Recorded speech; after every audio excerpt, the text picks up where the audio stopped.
to finance our capital programme. As such, we stayed well within our authorised limit of £96 million. The cash, or the value of our cash and investments at the end of the financial year was £51 million. Leader, I move the recommendations. Thank you, Councillor Saunders. And as no one wants to speak on this enthralling subject, even though with the interest rates going up, I'm sure 151 is getting his money sacks already at the back of the office there. So does anyone second this? Councillor Bob Bayford. Do members agree? So moving swiftly on to the Asset Management Ramsgate Football Club item, which is... I think I've got that wrong. I've got Jill Bayford down. I think Councillor Pugh, you're doing that, aren't you? Councillor Pugh. Got the... To introduce Councillor Pugh. Thank you, Chair. As members will see from the agenda pack, Ramsgate Football Club has occupied the site for over 70 years and provides a service to the community, and particularly encourages children to play sport. The property is currently occupied under the terms of a lease by Ramsgate Football Club for a term of 21 years, which of course they are currently holding over. That has been intact since 1st of May 1992, when I could barely walk, to be honest. But there it is. The current rent to the council that the council receives is minimal. I think it's important to know that we could choose to retain this property or dispose of the market on a value of lease terms, but it would be difficult, and particularly raising the rent on a community asset and all of the work that the football club have put into this site. I don't really think that would be appropriate. We've of course commissioned an independent valuation of the premises to assess what the current market value would be, and the valuer provided a market value of £250,000. Therefore, considering all of this and the parcels of land of the property like this rarely come onto the market, and especially on an unconditional basis, considering that it's located within a residential area, we want to, of course, ensure that this site continues to serve the community and is utilised for that, whether it be in our ownership or not. So therefore, I think it's important that we include one or both of the conditions, that there's an overage provision on any uplift in value following a change of use, or a restriction on the use of the land, limiting it to uses as a football club and associated purpose only. Therefore, within this recommendation, both restrictions apply, and as the tenants are considered special purchasers, it would be recommended that the property is offered at, or the site is offered at £265,000. Therefore, I'd like to move to Cabinet the following recommendation, and luckily there's only one, is to dispose of the property via freehold transfer to the owners of Ramsgate Football Club at £265,000, with restriction on the use of the land, limiting it to uses as a football club and associated purposes only. Should the owners wish to sell or redevelop the land at a future date, the council will seek an overage provision of 50% on any uplift in value following a change of use. Thank you. Thank you, Councillor Pugh. Before we move on to speakers, just to let officers, members and members of the public know we are now live. So just in case anyone wanted to tidy their hair up or anything. So on that note, I'll ask Councillor Everett to speak under 20.1. Thank you, Leader. Ramsgate Football Club, I think, is a good news story for Thanet. I believe they're top of the league. I think we should congratulate them on that. And I know that they've been doing some very good work in the community, and well done to them for that. And I think anything the council can do to encourage and support that. I know the value of football clubs working in the community, having been associated with one of the biggest community schemes in the country for a number of years, associated with the football club. Ramsgate obviously on a much lower scale, but nevertheless able to do very good work locally and doing that. And having met the people running the club, I'm confident in them as well. So got nothing negative to say about the football club, and I support this proposal to transfer the freehold. I think it's the right thing to do. Clearly the rent is derisory. And I think that that will enable them to apply for grants, and it will support their business, and we should encourage it. However, and there's always a however, I think we have to recognise that that is not the ideal site for a football ground. It is problematic in terms of access, and it is limited in its potential for development, which leads me to believe that in the future there will be an application for change of use, or there could easily be an application for a change of use. Now, that could come in 5 years' time, or it could come in 50 years' time. We don't know. And I'm not saying that that is the agenda behind this purchase of the site, but what I do know is that football clubs are inherently unstable institutions, and Councillor Saunders and I are very well aware of that problem at all levels, and frankly, the lower you go down the pyramid, the more unstable they are. So you can't rely on the people who are running it at the moment to be there forever. You can't say whether the club will succeed on the pitch or whether it will fail on the pitch, but both success and failure on the pitch could lead to pressure to dispose of that site, either because they want to go somewhere else which is bigger and more suitable, where they can get bigger crowds in, or because the business has failed. And in the real world, you can't say to a football club, you will continue to play there forever. It's just not the real world, and as we've seen with all the big football clubs that have moved. So the council has to make provision for that. And whilst we want to support Ramsgate Football Club, I do believe that we have a duty to the taxpayers of Thanet to protect their interests as well. So I have some questions really about the conditions. First of all, I assume that the obligation to continue to use the site as a football club was some kind of covenant on the land, and therefore would transfer from owner to owner, because football clubs do change hands, they go bust, they reform, all sorts of things happen. And the other thing which bothers me slightly is this 50% overage. I mean, I absolutely accept it's almost impossible to value a football ground. I know this because I've explored it at great length in London, because there are no other takers for the site as a football ground, almost invariably. So I don't know if 2,650,000 is the right price, 265,000 is the right price. I'm happy to accept it probably is. But on the overage, I should think the ratepayers of Thanet would be quite unhappy if in 5 years' time they found that the site was being disposed of for development and the football club was getting 50% of the increase in value for that development. I just think on the other hand, if that happened in 50 years' time, everybody would think that was perfectly reasonable. So I just ask Cabinet to consider putting some provision in the contract to prevent this happening soon, so that we don't give away a large sum of money potentially to somebody who comes along and develops the site. Not because I think that's the intention of the current owners, just to protect the interests of the population of Thanet in the longer term. I hope Ramsgate continue to thrive on that site, and I welcome the proposal in general. Thank you. Yes, thank you, Councillor Everett. I mean, it's obviously no secret that I've been working quite heavily on the community side, and I would argue that it is not a good, with your point about it not being a good place for a football club, this is a hell of a lot more than a football club. And that particular location, as you know, because it's adjacent or in your ward area, is that there's a lot of trust that's been put in the football club by the locals that go there, with the parents and the children, and they've grown to trust the football club. And it's not just about the football, it's about the HAF programme. There are a lot of children that go there throughout the whole summer, and their parents, and they've built up this very close relationship with the local community. So from that point of view, I think it's an ideal place, because it's an area where there isn't a lot for the children to do. So that is one part of it that is quite humbling, and for me when I go there.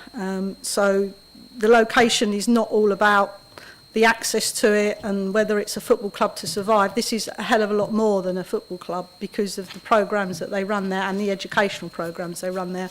But I'm sure I'll pass you back to Councillor Pugh, who will no doubt refer it to Mark Peace, but take your point about the protection, and that's why the 50% overage was in there. But if that needs to be stretched, then obviously we'll take the advice of the Director of Property. So, Councillor Pugh. Thank you, Chair, and thank you, Councillor Everett. I agree with much of what you've said, and I appreciate your comments and your views. What I can confirm is that the restriction on only football uses will be tied to the title for the land. It's not with Ramsgate FC or whoever owns the football club at the moment. you know, in particular, I think, as the leader has said about the 50% overage, I think both of those conditions are designed to ensure that it continues to be a football club, and more so that it's not just us disposing of an asset and somebody making a quick buck off of it.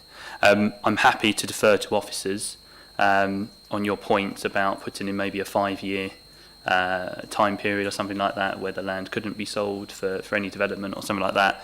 So I'm happy to defer to officers, but, you know, for me as the portfolio holder, I'd be happy to put in a recommendation for maybe a 5-year limit or something like that, so it can't be sold within the next 5 years. But again, I'm happy to defer to Mark and to Bob. So, Mark Peace, do you want to speak on that point? Yeah, hi. I thought you were giving us an easy ride there, actually, and right until the end. But you're right. The restriction, there's two restrictions. One is to use, and one as to overage provisions. So I think what you say is quite perceptive. It would look very bad if in a fortnight's time they put a planning application in for a huge housing site, and it would reflect badly on us and on probably the owners of Ramsgate Football Club as well. But that title and the restriction on use is permanent. So they have to come for us if they want to apply for planning permission for a change of use at any time. So I don't necessarily see why you would want to time weight it. It's forever. They've got to come to us. That's one point. Your other point on overage is good, and you're right to challenge it. The valuation was done by Sibbs Pears, and that's at existing use, and that's a lot lower than if it was valued with the benefit of planning permission for say housing. However, overage provisions are generally as low as 30%. Maximum I've ever seen are up to about 55%, 60%. The reason for that is that the people who own the land have to do a lot of work in order to get the planning permission and actually to do an achievable development. So they're taking all the costs in the development and the planning and the legal costs and so forth. So you have to leave something in it for them, or we're not going to get anything out of it at the end. So I think 50% is one of the higher overage provisions I've seen.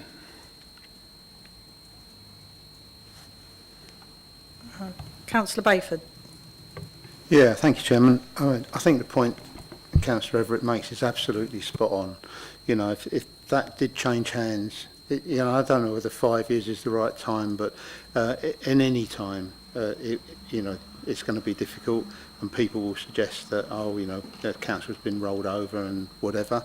So I do think we do need to revisit that if that's possible. What I do think we need to do, though, is to make sure that we very clearly get the message to Ramsgate Football Club that it's in no way a reflection of what we think they may be doing, you know, that we are totally supportive of what they're doing, and that this is in there to protect, if you like, residents of Thanet and whatever, and it isn't any reflection on what we think may be the future of that club. Okay, so Councillor Pugh, would you like to move an amendment or for this so we'll make it amendment for this evening? I would, Chair, thank you. So therefore I'd like to table an amendment that we add into the recommendation, or a secondary recommendation, that we put a 5-year, there's a 5-year time period where the property can't be disposed of for other purposes or plan applications submitted and stuff like that. I'm happy to put in that restriction, however it needs to be worded. I mean, obviously, I can't come back for comment, but a nod of the head, does that sort of... well, you can come back. I think that's sensible. What I would suggest is that you go off and have a discussion outside the meeting, so you word the clause so that you can decide that provision outside the meeting. Then you can have a considered discussion about it. Yeah, I'd just like to obviously bottom it out today, because obviously otherwise we're going to go through the call-ins of over, you know, we don't want to sort of delay things any longer. So if we can, if Mr. Peace comes or Bob Porter comes back in on it, I think we can basically do it under condition of a time period, but wording to be agreed at a later date. Yeah, thank you. The restriction on use, obviously the lifting of that restriction is a matter for the council's discretion. So it's within the Cabinet's gift to agree that that discretion would not be exercised within whatever time period you choose, be it 5 years or longer. Okay, so Councillor Pugh? Yeah, sorry, Chair. So if I can come back, I would then say that the amendment I would put forward is that the restriction on use cannot be challenged for a period of 5 years from the handing over of the asset, and then upon that it can then be reviewed, but of course in full conjunction with the council. So officers are nodding their heads, so I will take that as an amendment. So okay, so that is recorded as an amendment. So you have moved that. Do I have a seconder? Councillor David Saunders. Do members agree? Agreed. Okay. I thought that was going to be one of the shorter items, so...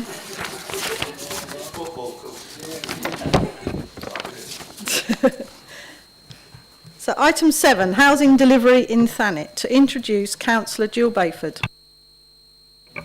Thank you, Leader. As an introduction, I'm asking the Cabinet to endorse the housing delivery paper attached to this report at Annex 1 and the specific asks of the central government for legislative and regulatory changes to better balance the delivery of new homes with the needs of the community and for additional national resources to increase the delivery of new affordable homes. This report highlights the significant mismatch between the type and affordability of new homes being built in the district and the needs of the community. In particular, it identifies flaws in the way in which housing numbers are allocated across the country and focuses on the urgent need for the delivery of more affordable homes. The report reflects on data previously published by the Council in our Housing, Homelessness and Rough Sleeping Strategy in 2020. It concludes that the cost of housing, the need for affordable homes and the pressures on homelessness services have all been significantly impacted by economic pressures over the past 2 years, and the urgent changes are needed to ensure a better balance between the new homes built in the district and the needs of the community. The report sets out a series of asks of central government designed to better align future local plans and future housing delivery with the needs of the community. As Cabinet Member for Housing, it is my intention to use this work to lobby central government for urgent changes to the national planning policy framework, the funding arrangements for affordable housing delivery and the financial support available for people on low incomes with their housing costs. I move the recommendation for Cabinet to endorse the report on the asks of the government. Thank you. Thank you, Councillor Bayford. To speak under 20.1, first I have Councillor Alban. Chair, if I may, could I ask that Councillor Whitehead goes before me, Chair, as the Shadow Cabinet Member? I think that would be appropriate, and if I can go afterwards, that would be fine. Thank you very much. That's fine, yeah, I've got them on the list if they came in, so yeah, Councillor Whitehead. Thank you, Leader. Thank you, Councillor Bayford, and thank you, Councillor Alban. I will need to ask for latitude on your proposed timings on this item, as I may overrun in order to make a useful contribution. I ask that this latitude be granted, as option 2, the consideration of additional suggestions, is a redundant option if councillors do not have the ability to fully explore and explain additional suggestions. I'm more than happy to shorten my responses to later items if this is necessary in terms of timings, but for option 2 to be meaningful, contribution needs to be enabled. And so I ask for your permission to contribute in a way that makes option 2 meaningful. Okay, well, yes, we'll give some latitude, as long as I would ask other members speaking if there's no repetitiveness on their issues. I'm fine if you, on the basis that Councillor Alban has asked Councillor Whitehead to speak first, he's sort of nominating, if you like, the lead on that, so I'll just ask for, if there is overrun, then we can reduce the other speakers' time down accordingly. Thank you. Firstly, I would like to thank Mr Porter and the officers involved in the delivery of this paper. It is a thorough and extensive review of our long-term housing delivery and the factors that affect it. In bringing the recent call for action regarding housing, I hope that we as a council could do more than writing to government yet again, as we have done that several times now and received no useful response, both under our administration and under the current administration. The call for action sought to address both short-term and long-term pressures, and would have allowed us to have a full hearing of all issues affecting housing, with the ability to call external bodies and individuals to attend and hear where we need support in an open and public manner. I will always be saddened that Overview and Scrutiny chose not to use that chance, or even debate that chance and potential. However, the most important thing within politics is making sure that the situations you are presented with work. And as such, I have previously sent out additional suggestions to Cabinet, which I will explain to others present now, and formally ask that Cabinet consider adopting these under option 2. Long-term plans are incredibly significant and important. The title of this paper, Housing Delivery in Thanet, makes it very clear that the focus here is long-term, which is necessary. But short-term plans are also required alongside long-term plans, and the recommendations as they stand do not recognise the needs or requirements of residents currently, and barring the late inclusion of my concerns and suggestions regarding current LHA rates, do not offer solutions or suggestions to address the crisis as it stands currently. This is not a criticism. It is simply that this report is not designed to and does not address the short-term housing and current housing issues that we are facing, as was stated it would do at the last Overview and Scrutiny meeting. It focuses on our long-established building strategy, which stands to potentially provide some long-term solutions, but cannot on its own address current need. The majority of this Cabinet report covers our long-term building strategy and our housing, homelessness and rough sleeping strategy, both published in 2020. This is an exceptionally long-term piece of work, both in terms of years of preparation before this point and in terms of the potential delivery timeframe, which takes us up to 2040.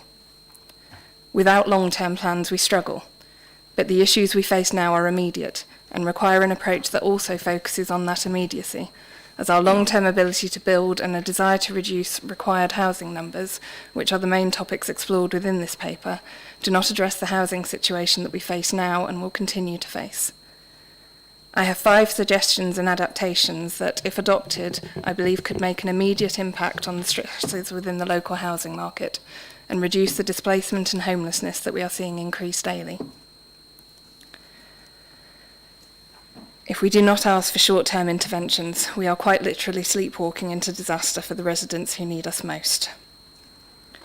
My suggestions are as follows. Suggestion 1, alteration of recommendation 2, changing the housing requirement calculation to use the 2018 census-based population figures so that housing numbers better reflect local need. I suggest that this becomes a conditional requirement rather than an outright one. As is fully explained within the paper, our ability to deliver affordable housing is currently linked inextricably with private development via central legislation. I am concerned by the statement made that using the 2018 ONS data, as opposed to the 2014 data, will aid our delivery of affordable housing and better reflect local need, as I genuinely can't see how it will do. It will simply aid our ability to meet targets, as we will be required to deliver fewer affordable homes. Our aim should not be to reduce requirements in order to achieve targets. It should be to deliver more affordable housing, rather than reducing the amount we are required to deliver. Concerns in relation to this are registered within the paper. The planning practice guidance states that the 2014-based household projections are used within the standard method to ensure that historic underdelivery and declining affordability are reflected. We have historically underdelivered on housing through no fault of our own, and the population changes in our area are currently unclear. We know that Thanet is becoming increasingly popular, especially with those with families, and revising our need for affordable housing downwards would, to my mind, be unwise in relation to the increase in homelessness and private sector evictions that we are seeing. Housing affordability does not currently address these changes in demographics.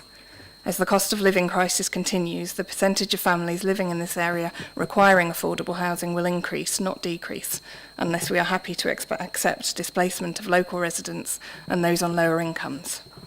I, for one, am not. As such, I suggest an amendment that urges the adoption of the 2018 ONS figures only on condition that social and affordable housing delivery is divorced from private sector delivery as requested in the second recommendation. One without the other simply reduces the number of affordable units we are required to build, and that helps only our targets, not our residents. Recommendation 3 within the Cabinet report also removes concerns relating to potential sanctions linked to the housing delivery test, which would otherwise be a concern with this alteration. Without the concerns of sanctions, however, I see no reason to reduce the number of affordable homes we are required to provide, as the number we need is ever increasing, and will increase further due to the cost of living crisis. Instead, we should simply be applying pressure to central government to divorce affordable housing delivery from private development, and therefore deliver what we actually need as an area. 2. Alteration to Recommendation 7. Properly funded national programme of affordable housing delivery that is reflective of the scale of needs locally and nationally, with increased grant rates to enable providers to compete for available land. I suggest an alteration from affordable to social. Social housing is the most stable, most affordable and most constant long-term housing delivery option. Council developments are also the best informed, are planned with local need at the forefront of considerations, and are not subject to external considerations. Our residents need the security and reliability that social housing provides, and councils need direct investment to both extend and enhance our housing stock. Councillor Whitehead, could I just, sorry, we're already up to 6-7 minutes.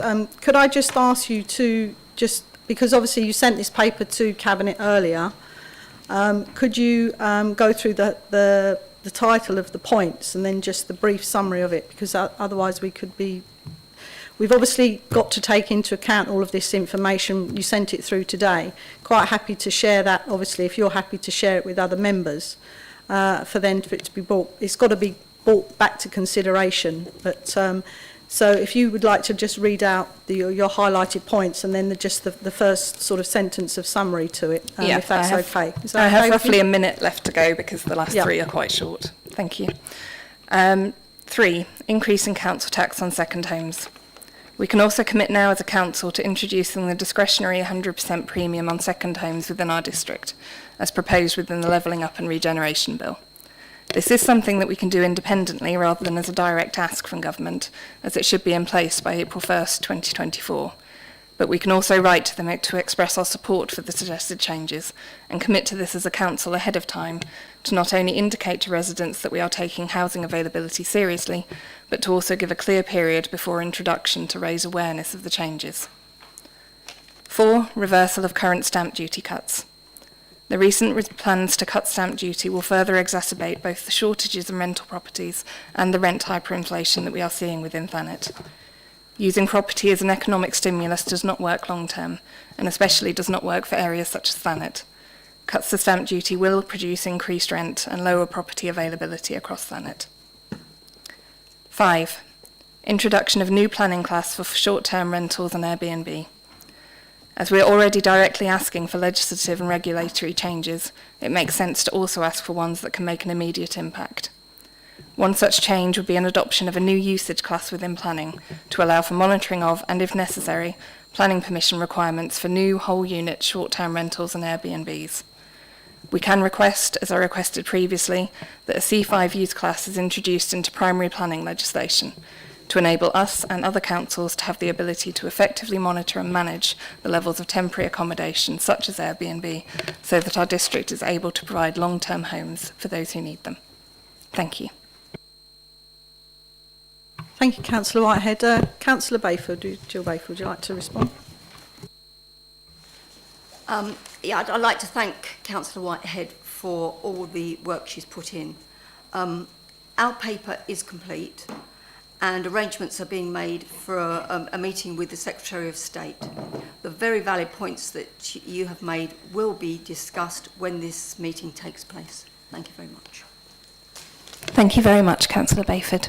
I'd just like to add that both of our MPs, we are going with a two-pronged attack, but also with Kent County Council, so the papers have gone to them. An appointment with the Secretary of State has been requested. We can't request to see the Minister of Housing because he's not yet been appointed, but we decided to go to the top.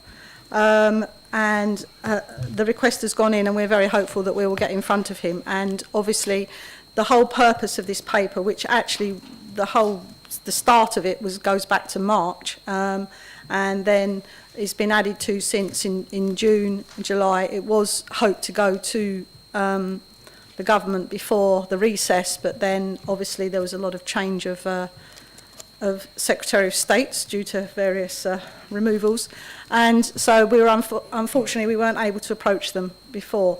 But as Councillor Bayford has said, this is really a foundation paper that was used and prepared to get us in front of the Minister, and then all other points can be added at the time, because obviously it's a moving feast all the time, with the energy crisis and with the housing crisis.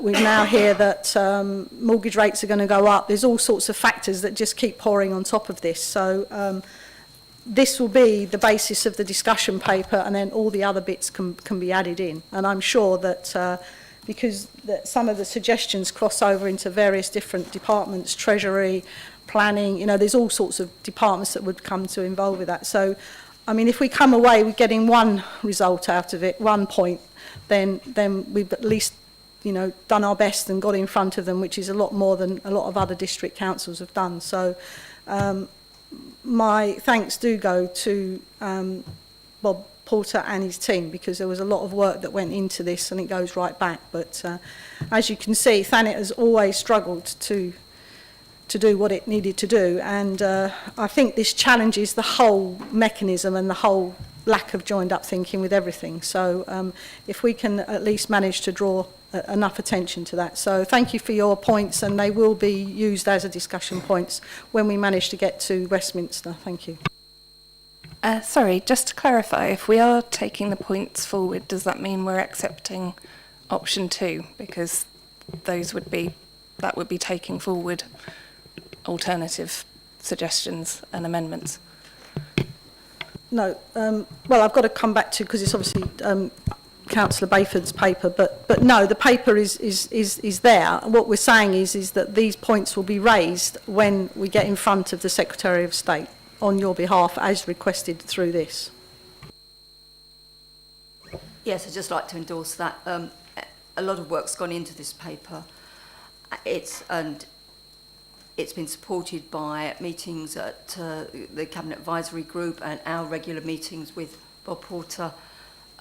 So I feel that enough work has been done to put this together.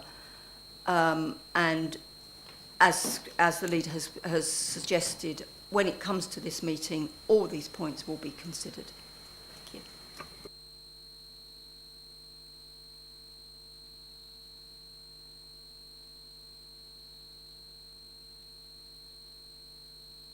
you. Councillor Alban, would you like to follow? Thank you, Chair. Yeah, different to Councillor Whitehead. I'm not as eloquent as Councillor Whitehead, as you know, but I'm as passionate. And for me, as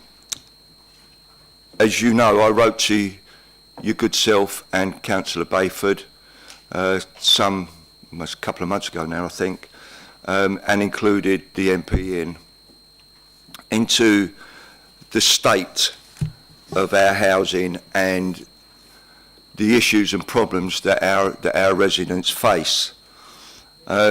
Unfortunately, Craig McKinley didn't even acknowledge it. He's probably too busy with a plane or trying to get some £250 million boat for rich people. But anyway, that's by the by. I think what we need to take, with any report, what's missing is not in it, is the human factor. And it is our residents that are facing real hard and tough times. The reason I wrote to you, I was angry. I was so angry about the situation that this particular family was faced with born and bred here,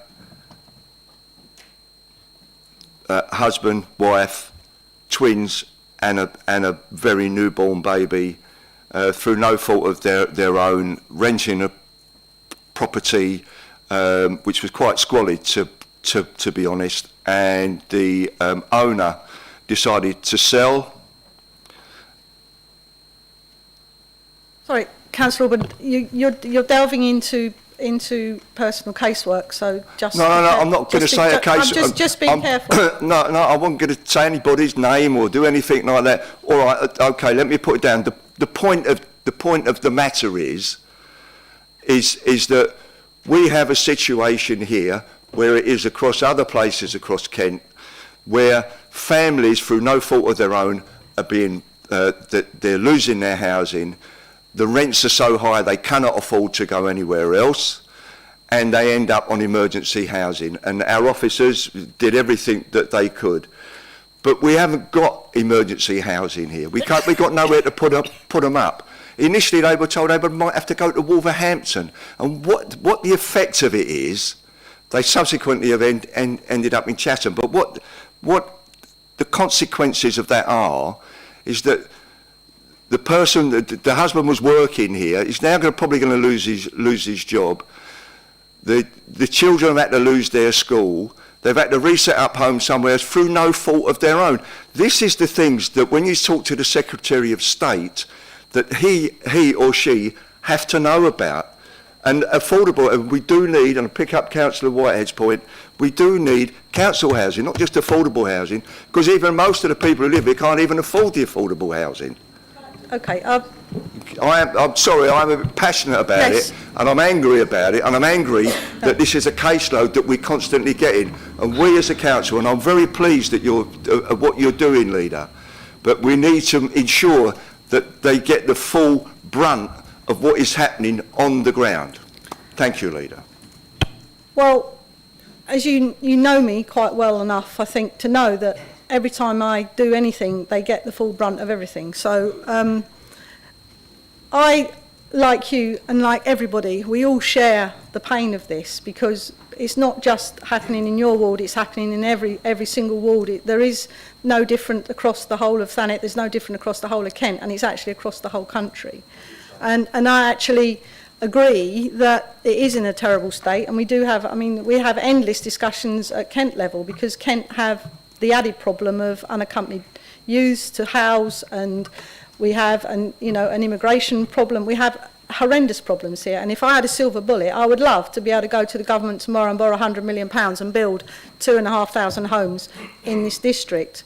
But unfortunately, then we come up against another problem, is that we don't have enough land in this district, and then when we do try and build, everybody doesn't want building. So, there is an endless circle. So, I don't know what the answer is. We either got to go up, we've got to go out, or we've got to, but the money is probably is doable, but it's just having the land. And I agree with you, this council and every other council needs to rebuild its social housing stock. And that, so by affordable housing, what is meant by that is whether we build it or whether developers build it. But we're not in control of developers, but we can actually focus on our own stock, and that is certainly something that we're doing. And I think Bob Porter will tell you that I go to him probably once a week with an idea about a site. But these things take time, they take money, and there's a lot of complications regarding the planning. But I really do wish that we had a silver bullet. But, we are doing everything we can as an administration. And I will say, at least, we can, because it is a Conservative government, we can get in front of them. And Roger Gale does actually manage to achieve that. So I'm not going to comment on Craig McKinley, but... I don't. No, but you need to take that up with him personally. But both MPs have been asked to support this. Roger Goff is absolutely on this as well. We had a meeting. He called it last Friday at 6:30 Friday night to talk about this same subject. So everybody's on the case. It's just a case of what do we do. So we all share your passion. So you are not alone in that frustration as well. Okay. And you can always join me on 5 o'clock at 8 o'clock on a Friday night with Roger Goff, because it's such a pleasure. But anyway. Thank you. Yes, I'd just like to again reinforces the fact that we feel that passion too. On a daily basis, I get letters of the kind that you've described. At weekends, I have phone calls, I have emails, which I deal with there and then. There is no magic solution. I wish there was. But this is why we're taking the action we are taking, and certainly all these points will be made very, very strongly when we get the opportunity to talk to Secretary of State. Thank you. Thank you. So I have Councillor Garner. Thank you, Leader. I'd like to start as well by thanking Councillor Jill Bayford and housing officers for producing this report. I can see a lot of work has gone into it and a lot of thought has gone into the proposed arse of the government, many of which I'm sure we would all like to see happen. Among them, I'd certainly like to see a properly funded national programme of affordable housing delivery. We could maybe call it a council house delivery programme, which would see the type of housing really needed by people in Thanet being built. There are, however, asks which haven't been included, which should be considered. At the most recent overview and scrutiny meeting, where as a non-member of the committee I was allowed to speak, I highlighted a few areas of immediate concern which need to be tackled, some of which could be considered without government intervention. Councillor Whitehead has drawn attention to these, relating to Airbnbs, empty properties and second homes, and so I'll just add that I agree with her suggestions on all of these. As for how best to get the government to act, I don't believe that yet another letter to whoever is this month's housing minister, and I must admit I thought it was currently Marcus Jones, although I'll be led by... Is it now? Okay. Okay, well I'll update my script. Yeah, well I think that, I think that unfortunately gives some indication as to how seriously they take this problem. We already know that this government is not interested in intervening to fix these problems in a way that delivers a housing that's most needed. According to reports I read earlier today, they look to be developing what could only be described as a trickle-down housing strategy, which would see them deregulate the planning system and leave affordable housing delivery to the market. And we know who benefits most from any trickle-down solution to anything, and it isn't the people who are most in need of help, or in this case, affordable housing.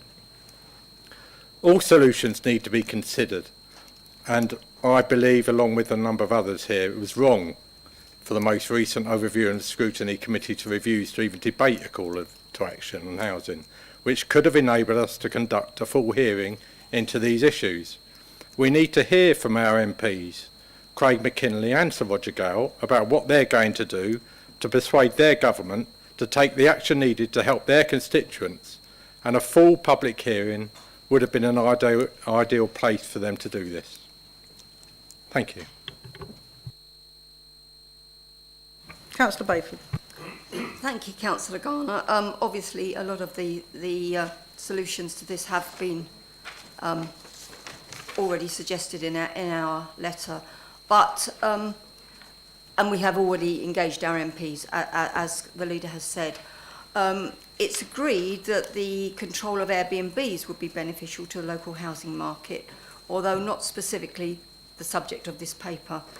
We are engaged with work to better understand the local holiday let market and would support any proposals to introduce a mandatory national registration scheme. Thank you. Councillor Austin. Thank you, Leader.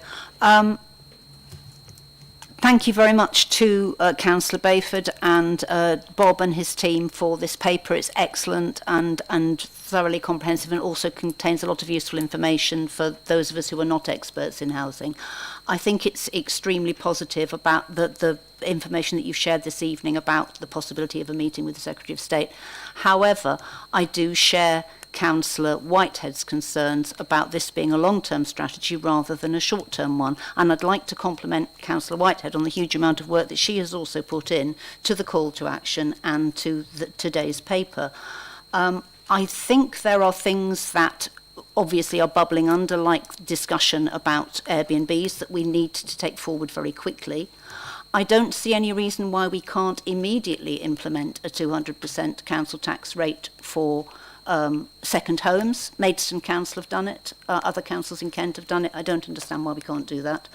I do think we need to be looking at immediate measures, and I share Councillor Whitehead and Councillor Garner's disappointment that we were not able to discuss this at overview and scrutiny as a mere member of the committee who didn't actually get a word in at that meeting at all because of the way that it was handled. I think that was very disappointing, and I think most particularly it sent a very bad message to members of the public who were attending, some of whom were directly affected by the housing crisis. We really need to be open about this, and we need to be discussing these issues as openly as we can and to be coming up with a variety of solutions. Thank you. Councillor Bayford, I'm going to hand to you, but I think also Section 151 would like to come in with advice on the 200% council tax.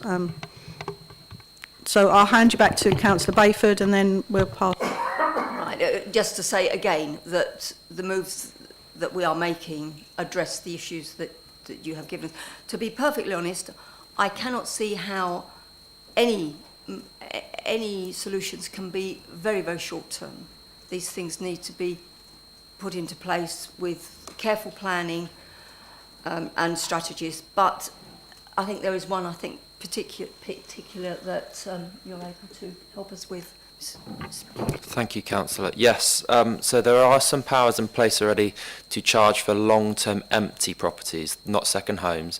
So, and in fact, that's a policy that we already have in place here in Thanet. So properties that are long-term empty for 2 years or more, you can charge a premium, and that premium then increases depending on the length of time the property is empty. What's going through Parliament at the moment on government is the Levelling Up and Regeneration Bill. When that is passed and gains royal assent, that will allow us the ability to charge a premium on second homes, and also will reduce the period of time from 2 years to 1 year for the doubling up on long-term empties. We've also got to consult on that for a year before it comes into power. So although it's expected it will gain royal assent in this financial year, we'll be looking to implement that policy from April 2024. Councillor Everett. Yeah, thank you, Leader. I don't want to repeat things that have been said, but I do commend Councillor Whitehead for the enormous amount of work that she's put into this, and I think that certainly on our side, and I think on your side, we all respect that she's got a level of expertise deriving from the amount of effort she's put on it. And of course I respect the work done by officers and Cabinet in putting this report together. I think if we're going to talk about cross-party working, then there has to be an opportunity for opposition members to speak and debate items. Cabinet isn't the place for that. Scrutiny is the place for that. Quite frankly, the conduct of the last scrutiny meeting was disgraceful, and I don't hold you responsible for that because you're not the chair of scrutiny, although you are responsible for the chair being the chair. It cannot ever be right that the chair speaks on a subject for 20 minutes, but no member of the committee is allowed to speak on it, and you know full well that your 7 members all put their hands up to not allow any debate. I think that was a disgrace, and I think those members should be embarrassed. We want to work cross-party with you. We will do that when we're allowed to have a proper debate with you in a forum where we can have an exchange of ideas, not Cabinet, because that isn't really what goes on at Cabinet, as we all know. We need an open discussion, most of all because we need to speak up for our residents. We need to voice the anguish that they are experiencing. And you can't do that in a report. We could have done it in the forum that was proposed by Councillor Whitehead. We don't have to go into details and invade people's privacy, but I deal on a regular basis as a Newington Ward councillor with people who are in extremely difficult housing situations. And while you say that it is spread across Thanet, and I accept of course that it affects all wards, some wards are more affected than others. And I'm particularly conscious of it, and I am endlessly frustrated by my inability to help those residents because they look to us for help and we're not able to give it. That isn't your fault as a Cabinet. I'm not blaming you for it. There's a long-term strategic problem here which you're trying to address in the paper, but it is so important that their voices are heard now and that they feel the political system listens to them and reacts to them. And if we shut down debate, we don't allow that. I'd like to ask you to ask the Chair of Scrutiny to table this paper as an item at the next scrutiny meeting. Don't believe you can tell him, but you can request it, and then we can have a debate where everyone can have their say. Thank you.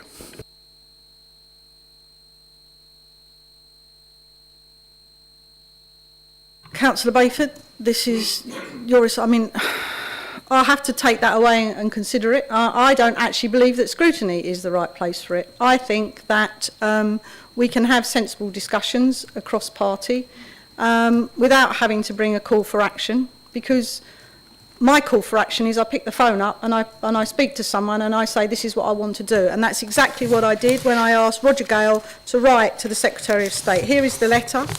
I asked him to write the letter. He wrote the letter the same day, and he has asked the Secretary of State to get in front. That is a call for action. That is what I do. I don't feel that we need to have motions, and that is exactly what. I can't bring it to scrutiny. Scrutiny, you just slow it down. I want to get in front of the Secretary of State. I will pass on this message. As leader of this council, you elected me as leader of this council. I represent you. Councillor Whitehead has quite rightly asked me to make these points, and I will quite happily. Councillor Alban has asked me to make the points. His email was what probably kicked it more into action. This paper was written back in March, April, May time, and it was a combination of my frustrations where I couldn't get the government to even begin to think about joined up thinking. But I knew that if we could get in front of them, that is when you get action, when you get in front of them. You can write letters, like you rightly say. I write letters on a daily basis to the government, and it doesn't get the attention that it needs. But, as you know, with my call for action on this government, to this government to sort this council out, I know that that was something that was heavily debated, and the way that I did it, etc., etc. But it did get some action, and a year later, we've got an end result to doing that. So you have to get in front of these people, and when you get that opportunity, you have to take it. And I can assure you, as leader of this council, I will take all these points, and I will put them to the Secretary of State if he grants me an audience. And then we'll see where we go from there. But most of these points are central government issues. I wish I could change everything, but unless I get elected to number 10, and I'm not really sure that I can actually bring them into force, but I will do everything I can to be the voice of Thanet. So I will speak to, but I think the monitoring officer really, we will have a conversation about how best we can actually share this. I don't actually think overviewing scrutiny is the right way to do it. But I'm open to discussion on that. But quite happy to meet with any group at any time to discuss what they might want me to put in front of the Secretary of State, and I will inform everybody when we get that appointment, when we get that meeting. But we can't all march up there, but, well, you can, but I'm not sure we'll all get in. Councillor Bayford, do you want to... Just to say that I also thought that the call for action was inappropriate in that it did not reflect the huge amount of work that our housing team are doing. As for, I mean, I feel that the work that's gone into this paper, it should remain as it is. But I'm happy if you feel, Leader, that you would like to delay it somewhat so that we can take in other views. I mean, you've already said that you're happy to put forward all the views that members here have given tonight. No, I don't really want to delay it, because the whole point of it, action, the word action is get the action. Yes. So I've activated it now. Yes. We've asked for a meeting. It would be churlish for me to take the Secretary of State, oh, well, actually, hang on a minute, because we want to make amendments. I'm quite able to actually add commentary to the paper. This is a foundation document. This is what the whole point of it was. This was if you like, it's an aid memoir, because I needed to go back. I've looked back at documents, local plans back to 2005 for the history of how we've failed over the years. It's not just the failure of this government, it's the failure over the years of not being able to actually keep the housing stocks. Is a combination of different governments over different periods. But what we can do, it's no good keep looking backwards and saying what's gone wrong in the past. The silver bullet is to build social housing in this council. And if I can find a way to do that, which is money and land, and they're the two things that we don't have, but if we can find a way, and even to start chewing around the edges of it, but it is a national problem. Until the government change the whole way that they work or don't work together, then we are in trouble. But our job is to just keep banging the drum until eventually they listen, or there's a change of government. So if there's a change of government in the next election, then it will be your turn to go and bang the drum with your government. So Councillor Whitehead, I think you've already spoken, but I will indulge you with one return. Thank you. It's a very brief one, and it's simply that this is the second time it's been said that I was disrespecting officers in bringing the call for action. And at no point in none of the paperwork and in none of my presentations did I ever criticise a single officer or our housing programme or our cabinet.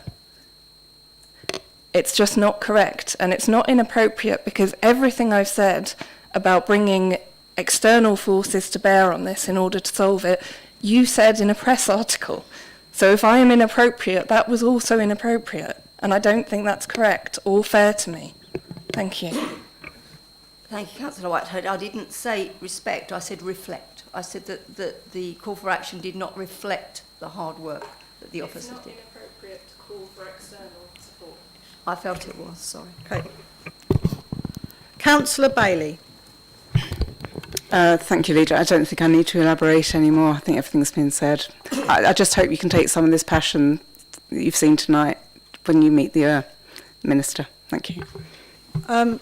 Well, we're not lacking in passion in this room, and I'm certainly never lacking in passion with any subject to this. This is a very emotive subject, and we all are passionate about it. And if we can just get a little bit done about it, then I think we've done well.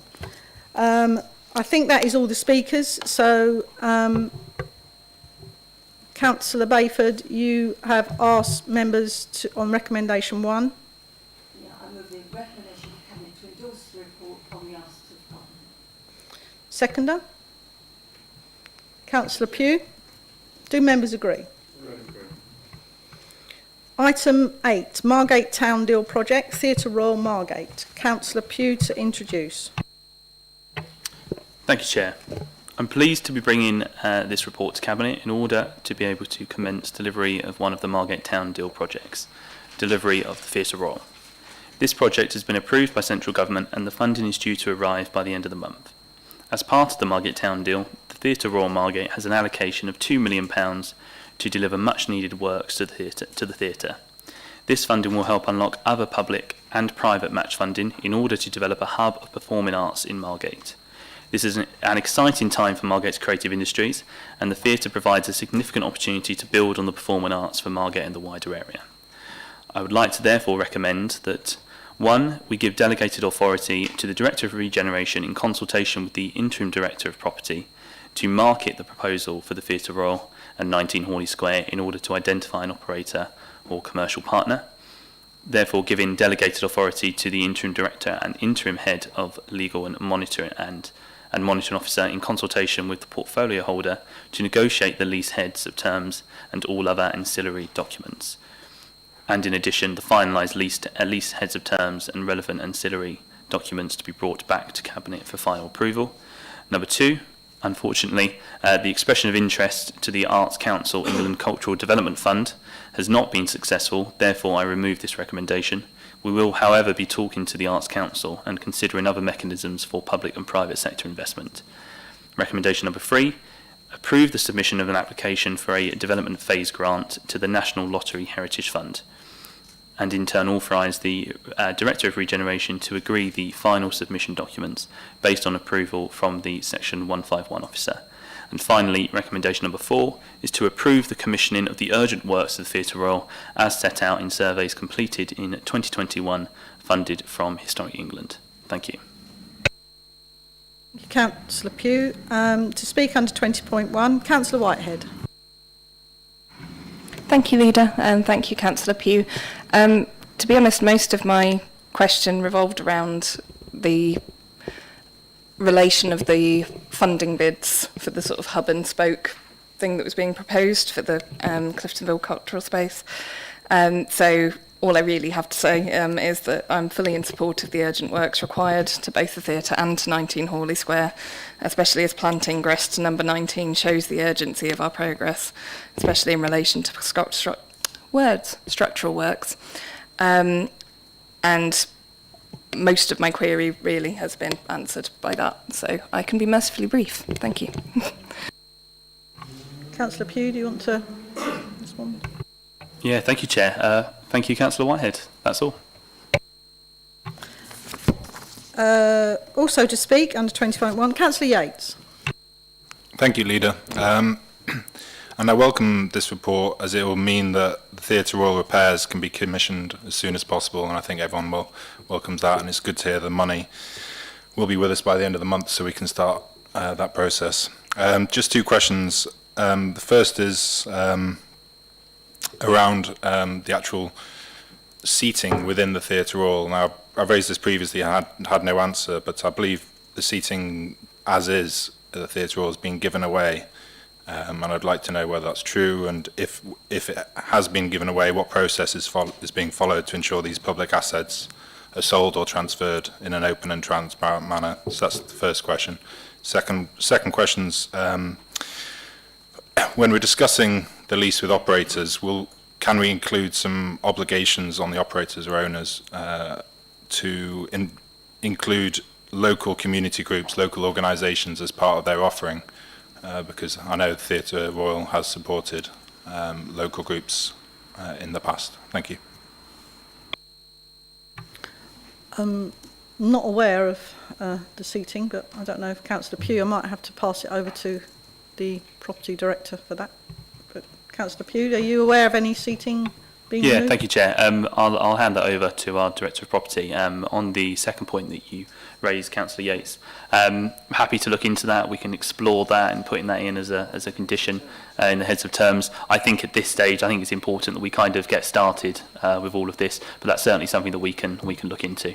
But I'll defer to our Director of Property, Mark, on the seating.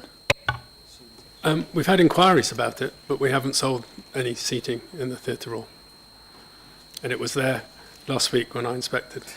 It's good to hear those rumours dispelled. Chair, if I could just come back quickly, I'd just like to defer to our Director of Regeneration, particularly on the community aspect, so that she can come back on your point, Councillor Yates. Thanks. Part of the Theatre Royal project is about creating a hub for performing arts, and it is about engaging with communities to be able to take advantage of the spaces we've got, but also some of the amazing organisations that we've got in the district working within performing arts. So it is something that will be part of the brief that goes out to identify either an operator or a commercial partner, because we know that the Theatre Royal will be very dependent on the success of working with local communities. Thank you, Louise. Glad to know that Thanet isn't actually slipping from the top slot of the land of conspiracy. So on that point, Councillor Pugh, you've moved the recommendations. Do I have a seconder? Councillor David Saunders. Do members agree? Item 9, asset management, your leisure leases. Councillor David Saunders.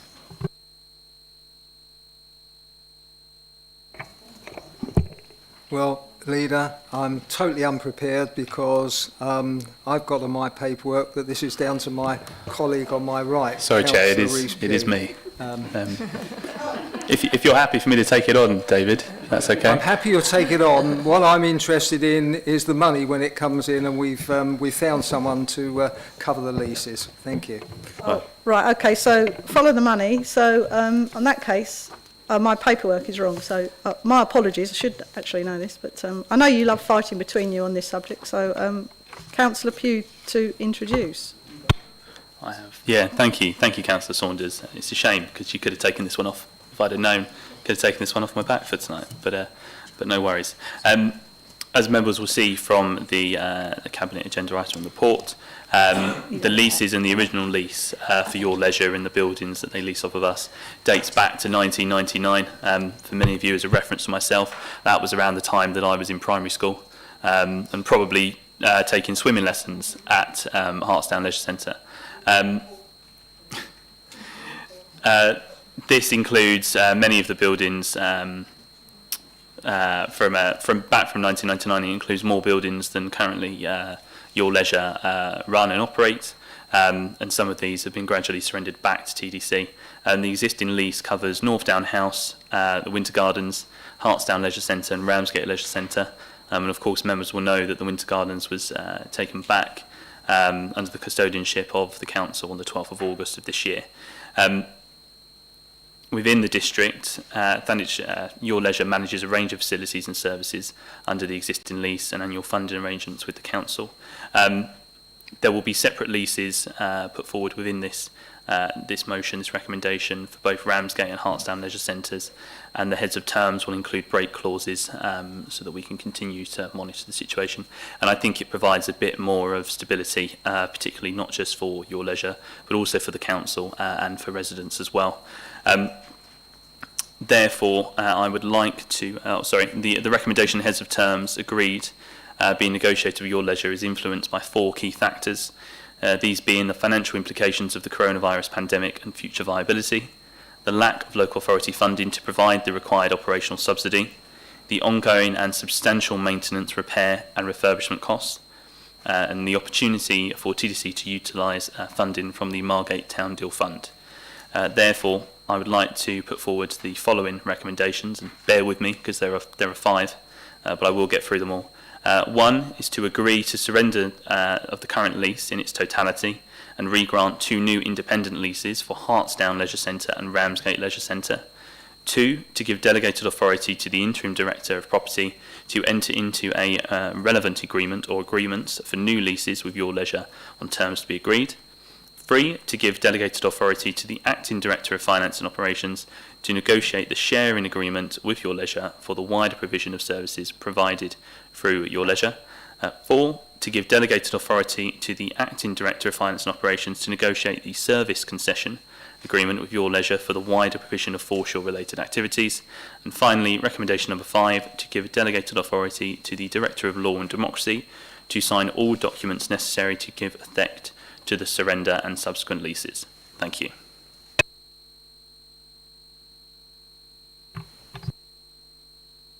Sorry, monitoring officer would like to come in. Just a correction on 5. There isn't Director of Law, it's Head of Legal. So can we make that amendment, please?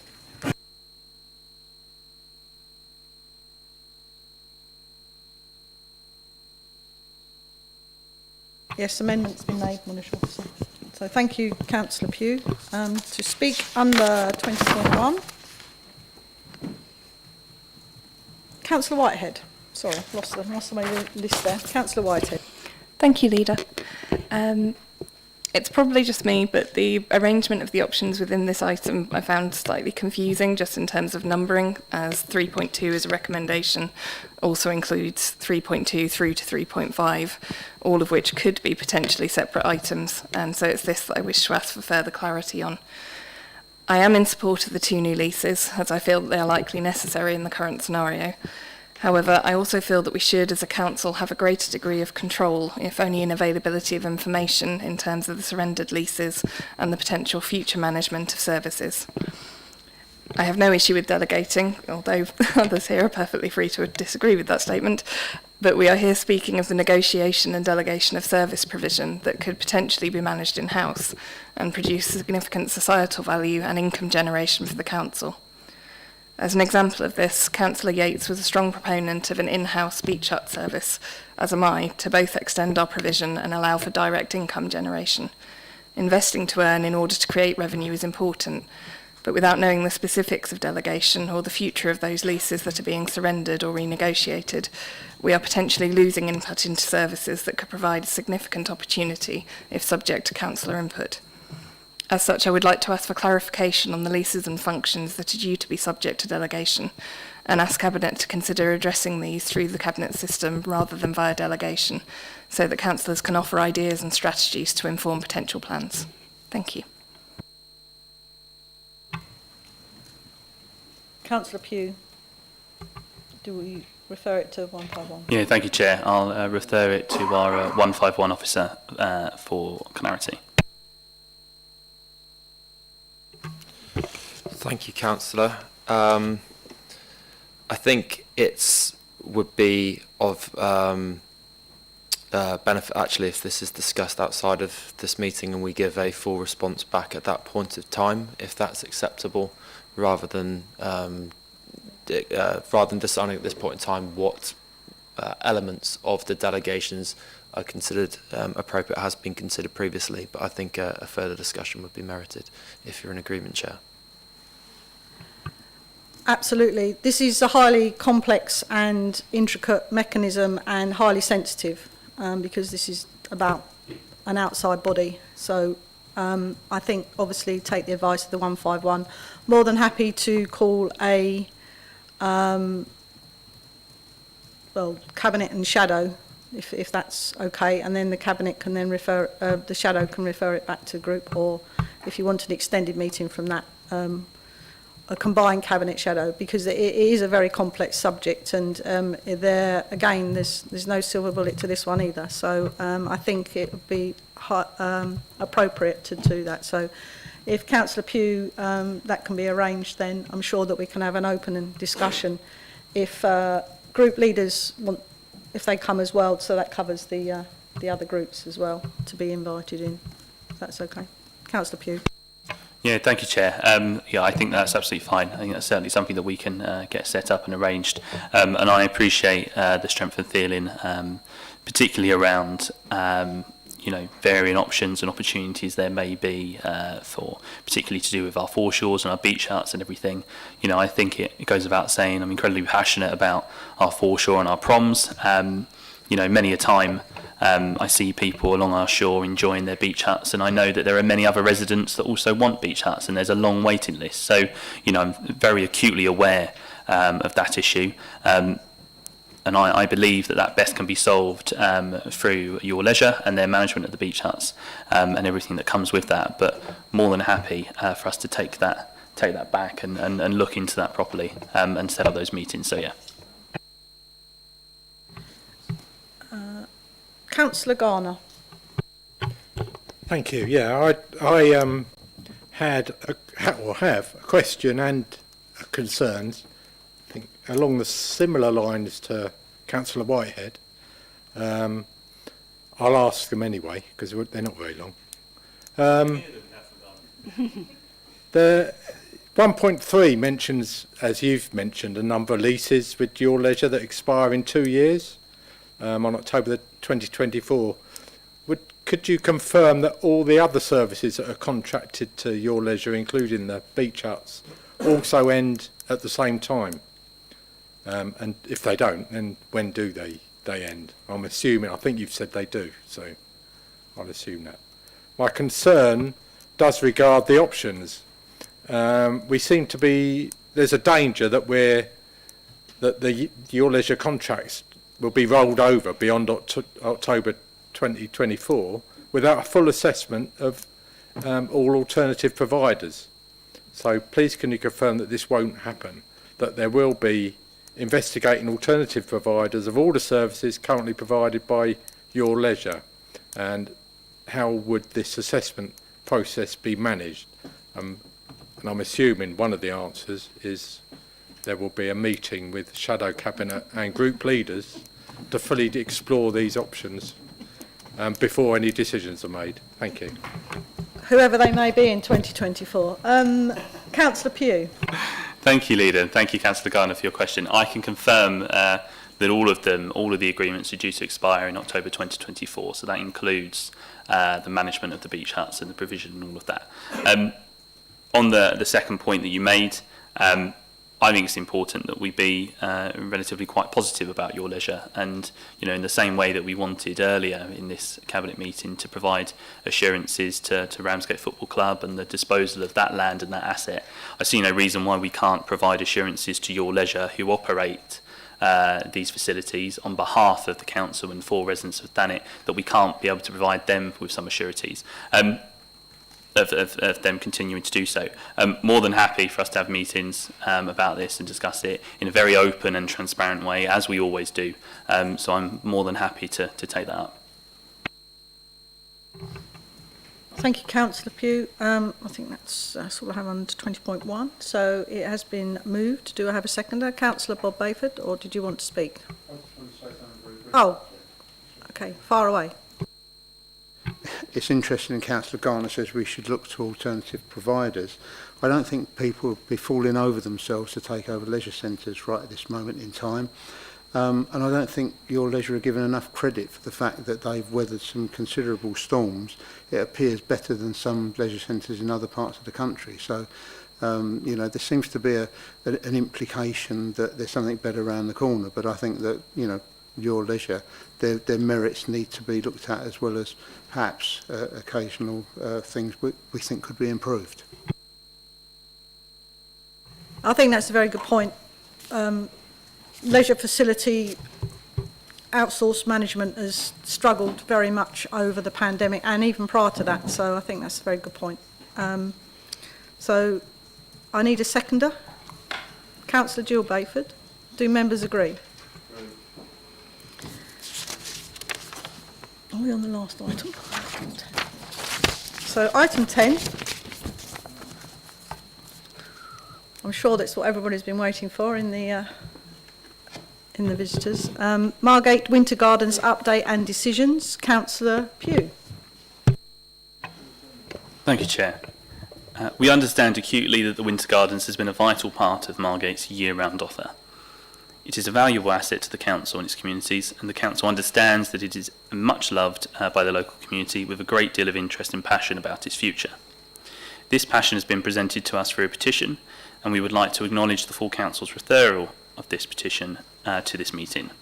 We are in a fortunate position that we have revenue funding from central government through the Margate Town deal to commission experts to review the building to inform on its future. This will allow us to provide up-to-date information to our communities, and we will put more information online to inform our residents of what we are doing. Therefore, I would like to recommend, and I've got 4 recommendations. One, that we note that the Margate Winter Gardens was handed back to the council in the middle of August from your leisure, and has subsequently temporarily suspended operations.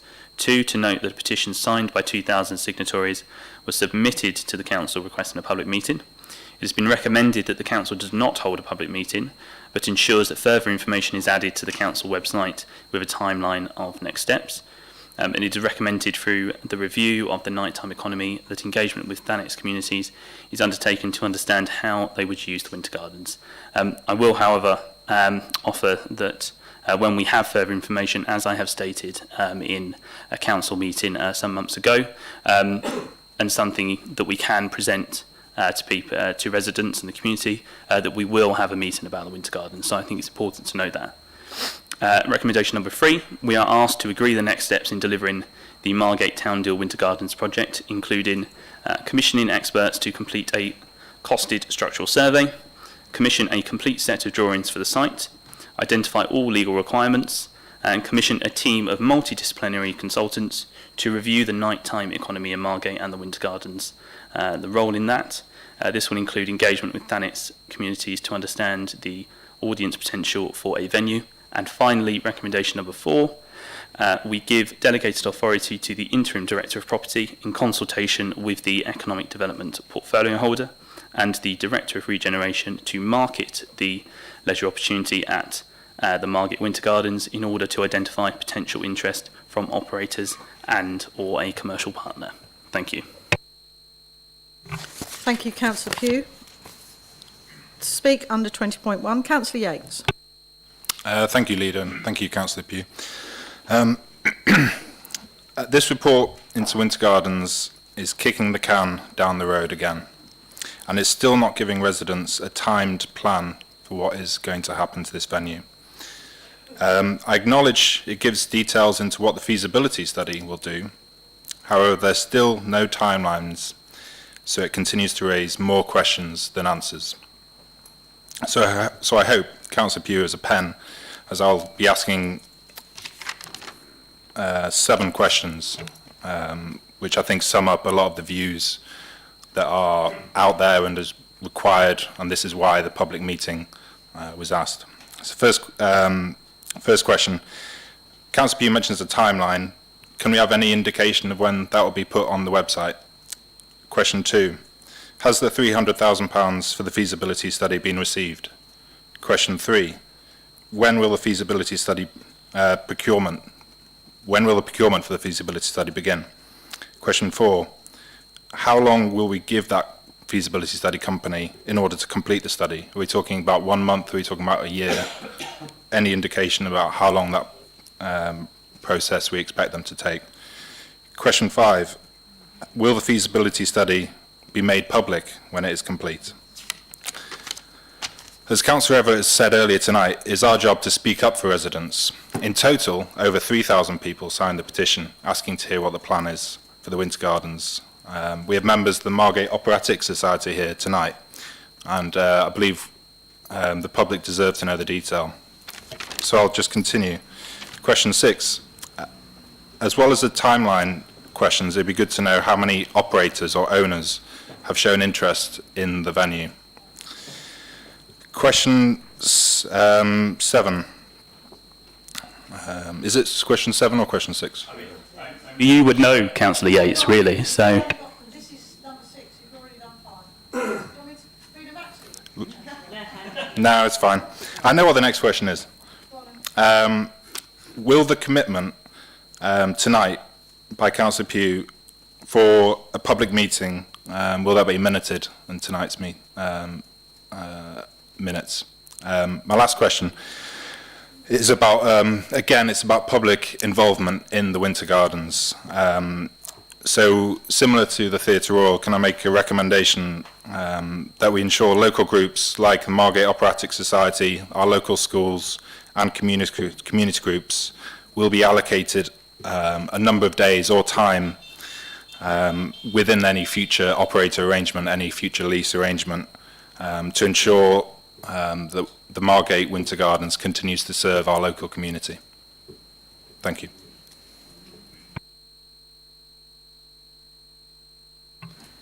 Have you got all those? I haven't, Chair, but I will start, and then I will refer it to our great Director of Regeneration, who has been busy making a note of all your questions, Councillor Yates, and she, out of anyone, will know how many exact questions you asked, even if you don't know the number yourself. There's a few things that I'm going to come back on, and you mentioned about how many potential operators have approached us about taking on the Winter Gardens and running the venue. I can't give you the exact number off the top of my head.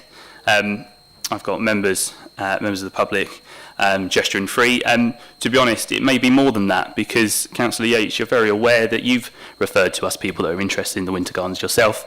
That's something that you neglected to mention in your lengthy speech during our council meeting when you brought this to full council. Of course, we'll continue to explore all options, and we'll meet and discuss with all viable operators who want to consider taking over the venue. I don't really think this is the opportunity to grandstand. I think that's what you wanted when you requested a public meeting at full council. That's why, as I've stated now, and I'll continue to state, I'm more than happy to hold a public meeting when there is information that we can share, not provide you and other people with an opportunity to put yourself on the stage at the Winter Gardens and attract a very large crowd. I don't think that's in the public interest of anyone, and I think we're doing an incredibly hard job, not only have the estates team done in securing the building and making it safe, but there'll also be some frontage and posters that will be going up very soon around the Winter Gardens to talk about the work that we're doing, particularly with the Winter Gardens and the Margate Town deal. So, you know, without much further ado, because I'm sure you're more interested in hearing from our Director of Regeneration, I refer to Louise. Thank you. I might not take these in the order that you asked them.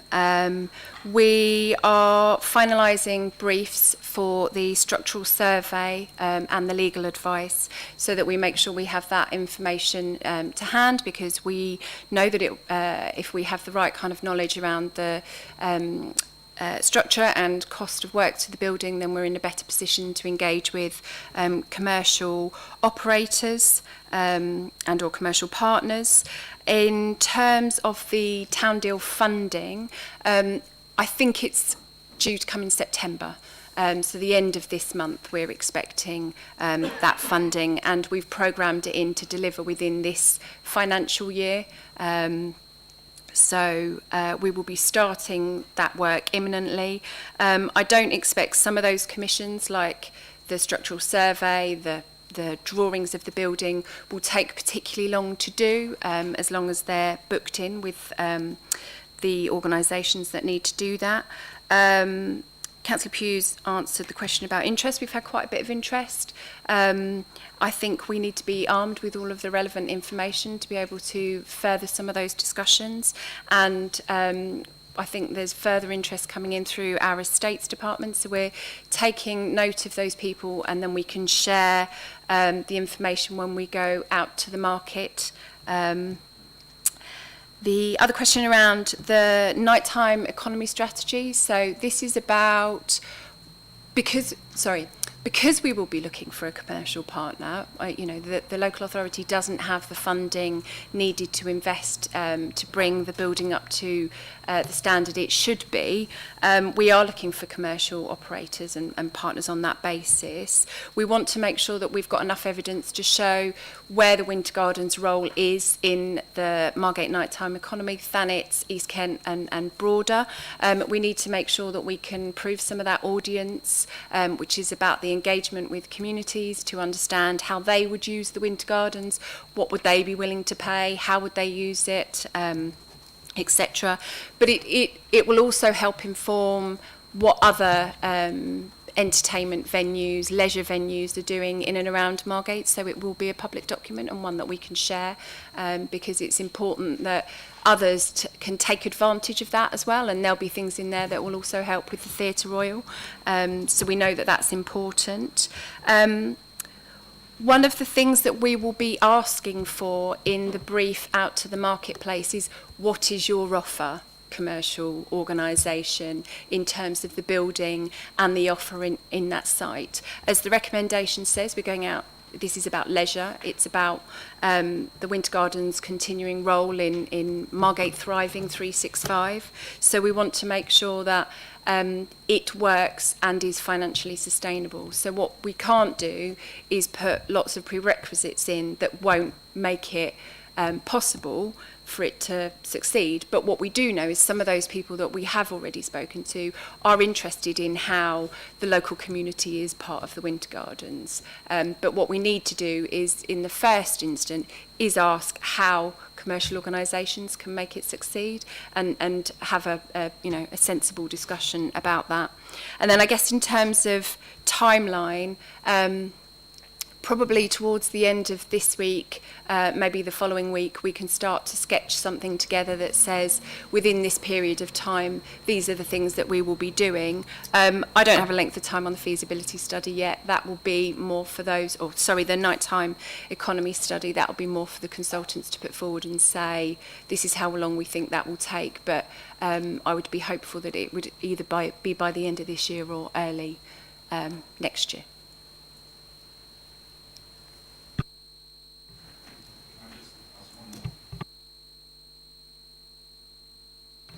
Okay, through the chair. Thank you, Leader. Just to clarify, it's been mentioned tonight that there will be a public meeting. Is that, just to clarify, that's not part of the nighttime economy consultation? This is a separate public meeting, is that correct? Chair, if I can come in, yes, Councillor Yates, that will be separate. It will be completely separate from that. I'm not going to fob it off and include it as part of the nighttime report consultation, if that's what you're thinking. Just to reiterate, on the previous meeting that we had, then, you know, I would, as soon as things are starting to roll on it, then obviously we've got something to say, but it would be a really silent public meeting. It's no point getting everyone's expectations up until we're actually in a position to make any firm sort of indications about what is going to happen going forward. I mean, everything is underway and it is a rolling machine, but it's no point until we're at very, very early doors of it. So it's not a conspiracy to withhold information. It's just we want to be able to tell the public some meaningful information, and that's as simple as it is. And when we have that, then obviously we'll be making those comments. With it, I mean, I don't know what you classify as a public meeting. It's you know, members can be briefed in briefings. I mean, really, the mechanism should be for members to be briefed and then the members to relay that to their public, to their wards, to their residents. So I don't know which form that you envisage it being in, but I imagine that the first stage will be the Cabinet sharing information with the members, and then it will go from there. So the first port of call for any information should always be to the members, because that is our duty to make sure that members know what is going on here. So if that's okay, does that cover your concerns? I don't think we understand what the public meeting will look like at the end of this meeting, so as one has been offered, it'd be good to understand, are you saying that it'll be a cabinet meeting, or are we saying it'll actually be a public meeting where, yeah. Councillor Yates, I mean, it will be a public meeting. A public meeting's a public meeting. It won't be a cabinet meeting. It won't be a members' briefing. It will be a public meeting.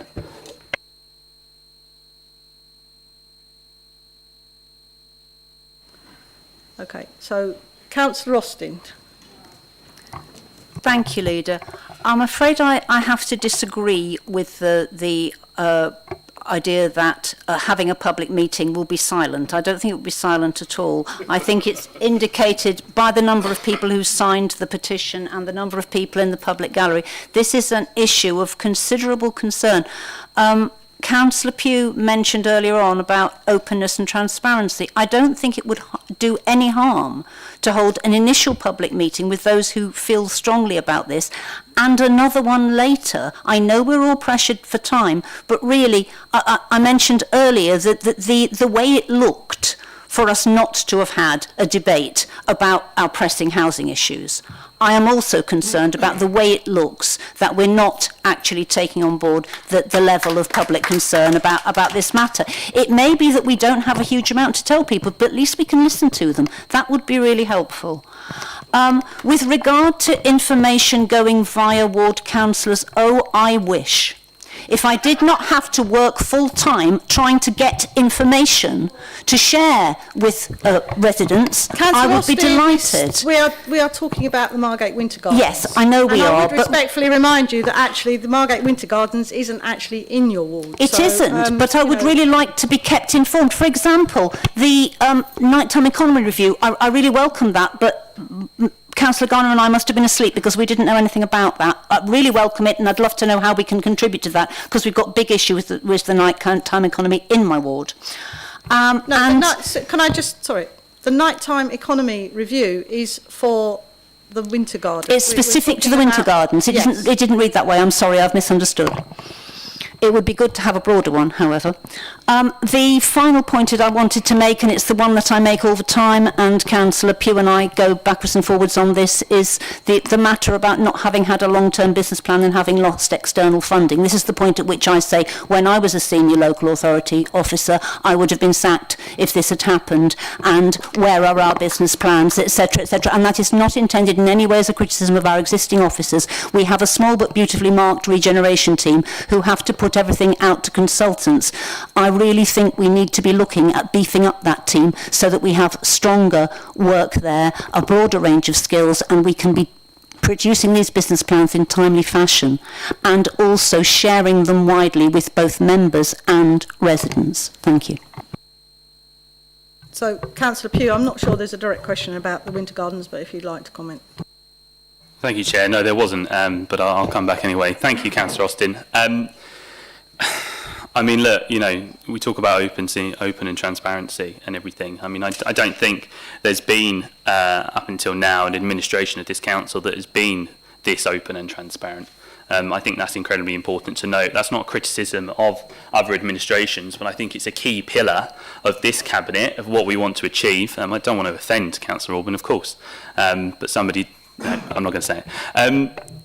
I think it's incredibly important to acknowledge that, you know, the Winter Gardens is a treasured building for many residents, not just in Margate, but the wider area. I do accept that. I have very fond memories of going there. I'm not going to say it was the last time was when I was primary school age, as I have with other cabinet reports here, but it was far more recently than that. You know, I think that's really important. The point that was made about having a silent meeting, I think I'm not going to speak for the leader, but I think the point is that, as I reiterated at our full council meeting when this was brought to full council, and if I recall, there was quite a lively debate, and there was quite a good debate then about the Winter Gardens and the petition that Councillor Yates brought forward.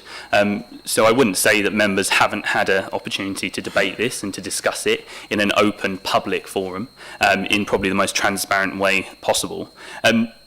It's incredibly important that, you know, if we hold a public meeting, and I'm saying that we will hold a public meeting, but there's no point holding a public meeting if we don't really have anything to share with the community. I appreciate that residents may have questions. I'm answering questions all the time from residents. My email is publicly available. My phone number is publicly available. That's probably now making a rod for my own back. But, you know, I'm very able and very happy to respond to residents that have concerns, as I have been doing this entire time when they've had questions and voiced concerns about the Winter Gardens, you know, as I know all councillors are. So, you know, I don't really take the point that, you know, a public meeting is the only opportunity that we as an administration or councillors can listen to residents, because I think there's a variety of ways of doing that. You know, again, we can hold a public meeting, and we will hold a public meeting, but I want to make sure that we have enough information to share with residents, not that it's an opportunity to grandstand, because we've got local elections coming up next May. Thank you. Councillor Duckworth. Thank you. Well, most of it's been said, and Councillor Austin took words out of my mouth about listening, and I don't think the meeting would have been silent at all. An example of which I think there should be a public meeting now. So one question that might have come up at any public meeting could be, how can we be sure that the Winter Gardens won't be sold off to a housing developer? In the absence of any other information, people are genuinely worried about this kind of thing. So those are the kind of questions that could be answered at a public meeting, just to allay those fears right now. Thank you. Can I just come in before that? I can answer that directly, Chair. Oh. Sorry, Chair. Thank you. Thank you, Councillor Duckworth, for your question. Look, I think it's incredibly important to note that, you know, that has been declared in a public forum. I've declared it many times that, you know, the intention is not for the Winter Gardens to be sold off for residential. I even took part in an interview with, I believe it was Kent Online, last year or earlier this year, or it may have been the beginning of this year, I lose track, but I'll try and dig out the article, where I categorically stated that that would not happen. You know, just from a property perspective, the site isn't suitable for residential development. I can tell you that now, and I'm saying that in a public meeting. It's not. Even if it was, that wouldn't be, you know, the direction of travel that this council would want to go down. You know, the Winter Gardens is incredibly valued building within the community. You know, I don't really think that it's the business of this council to sell off assets to build residential development. You know, and again, it's one of those myths that gets bandied around and is put on social media, and everyone stirs up and everything. And you know, and I'm happy now to dispel that. You know, that's not going to happen. It's as simple as that. You know, again, that can be stated again in a public meeting, but I find it would be a bit of a waste of everyone's time if we all gathered in the Winter Gardens and that was the one overriding question that residents wanted to ask, because the simple response is no. As Councillor Saunders said, it would be a short meeting, it would be almost close to a silent meeting, which everyone seems to fixate on. It's important to make that clear, and I'm happy to make that clear, but as I said earlier in my response to Councillor Austin, you know, my door is always open. I'm happy to respond to any questions that residents have and councillors have, as I always have. So therefore, there are opportunities and avenues available for this Cabinet, myself and the rest of the Cabinet and the Council to answer questions from residents. But when the time is right, we will hold a public meeting. Councillor Bob Bayford, you wanted to come in. Yeah, thank you, Chairman. Over the years, as a councillor, I've sat on the stage of a number of public meetings, and I've got the scars to prove it. I think that there is a real risk, if we'd had a meeting at the time when Councillor Yates was calling for it, that all you'd have got is a room full of angry people shouting at the people on the stage, and at the end of it, they might have felt a little bit better, the people on the stage would have felt a little bit worse, and nobody would have been any the wiser, and we wouldn't be any further forward. I think that thinking back over the years, the most constructive public meetings I've been to is when there has been some kind of proper agenda, where there's been some kind of a proposition that's being put to the audience, for the audience to comment on, and those have been very useful. And I think that when we're in a position to do that, that's the right time to do it. There would be no point in having a meeting where you just had sort of people fired up, you know, coming out with all sorts of wild suggestions, or indeed conspiracy theories, which we know abound in Thanet. I can't see the point. I can't resist, though, saying at this particular point that I do think it's a great pity. I mean, there is a lot of interest in the Winter Gardens at the moment, and perhaps if the local population had paid as much interest in the Winter Gardens over the years as they are now. No, I'm serious now. You know, the fact is that, you know, we've seen other situations where you know, there have been people protesting outside of public assets where, you know, the protesters were bigger than any audience that ever sat in the venue that was being looked at. You know, at the end of the day, no, I'm sorry, at the end of the day, I would, well, I mean, I know from people I know and talk to about this, that, you know, the number of times that most people I know have visited the Winter Gardens is not very good. It's a long, long time ago for a lot of people, and I think that coincides with its decline. I'm sorry.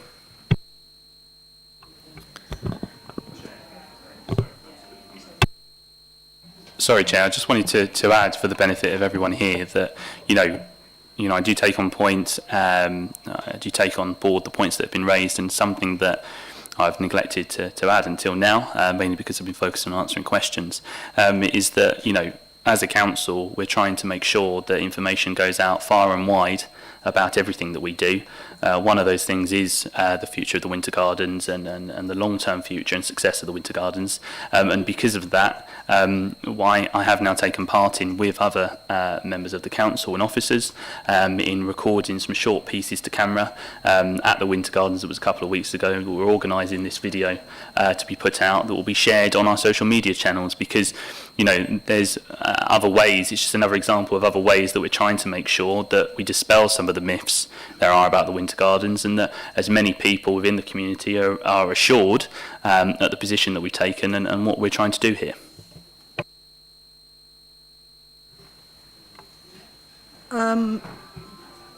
Councillor Whitehead, I believe you're down to speak as well. Thank you, Leader. Thank you, Councillor Pugh. As is stated in the report, the Winter Gardens is an asset of considerable cultural and financial value, which is of huge interest to the community as a whole. My requests in relation to its future are simple: that communication is prioritised with all of the community, and not only stakeholders or those who are likely to be directly involved in this process, in order to reduce confusion and distress, and that our communication as a council is proactive, as reactive responses are always far harder in terms of clarity and trust, and that necessary works and plans to bring this building back to the quality of life that it should always have had begin as soon as possible and are as clearly communicated as possible. This is a hugely significant asset, and I know that it is one that we all cherish. It is hugely important for residents to visibly see that, understand the work surrounding it, and to feel involved in all parts of the process. That is what I hope for, and I know that we can deliver as a council. Thank you. Councillor Pugh, would you like to? Thank you, Chair, and thank you, Councillor Whitehead. I completely agree with everything that you've said, so thank you. So before, I'd just like to reiterate again that the intention is to find a suitable investor, operator, whatever we can do to bring this building back into action. There is no intention, certainly under this administration, for it ever to be anything considered regarding residential. So I hope that we can just lay that ghost completely to bed tonight. And I can assure you, and we will do everything that we can in this administration to find the right solution. And matters are being explored, and as soon as, and I will be the first person to want to stand on the public gallery, wherever it may be, and declare that there are certain entities interested or how we can provide a future. You know, I've been there a lot. My dear third cousin appeared at the Winter Gardens many years ago, admittedly dressed as Carmen Miranda, but I do have a close affection of the Winter Gardens, and I've been there many times. In fact, Heather Small is wonderful at the Winter Gardens, and I've been there to every one of hers. So I'd just like to say that we all share the same passion, and we are doing everything we can to find it, but this does need a long-term sustainable future. And the only way we're going to get that is serious investment. So we have to find that, but it won't come through the form of residential. I can absolutely categorically state that under this administration. There will be no consideration for residential included in any bids that might come in on the future of the Winter Gardens. But we will do everything we can, and it is very much up there in my top priorities and the priorities of this cabinet, because we know it's important. But it's not just important to Margate, it's important to the whole district, and I want to keep reiterating that. All of our assets are important to this district if this district is ever to be able to replenish its pot of reserves. So it is important that we act in a very commercial way as well, but we need to find the right solution for the Winter Gardens, and I'm sure that we can. So I just hope that everyone gets behind that and puts a bit of trust in that, and we will obviously advise everybody as much as we can as soon as we know. So that's me sort of summing it up from there, and it has been, do you want to, as it's been quite a long while since you did it, do you want to just reiterate it, and then we'll... I will, Chair, thank you, otherwise everyone will forget. So I would like to put forward to Cabinet and recommend the following recommendations. Number one, that we note that the Winter Gardens was handed back to the Council in August from your leisure and has subsequently temporarily suspended operations. Two, to note that the petition signed by over, and I'll add that in, Councillor Yates, over 2,000 signatories was submitted to the Council requesting a public meeting. It has been recommended that the Council does not hold a public meeting, but ensures that further information is added to the Council website with a timeline of further steps. It is recommended, through the review of the nighttime economy, that engagement with Thanet's communities is undertaken to understand how they would use the Winter Gardens. And I will also offer, however, that when we have further information and something to present, then we will have a meeting, a public meeting about the Winter Gardens. Recommendation number 3, we are asked to agree the next steps in delivering the Margate Town Deal Winter Gardens project, including commissioning experts to complete a costed structural survey, commission a complete set of drawings for the site, identify all legal requirements, commission a team of multidisciplinary consultants to review the nighttime economy in Margate and the Winter Gardens and the Winter Gardens' role in that, and this will include engagement with Thanet's communities to understand the audience potential for a venue.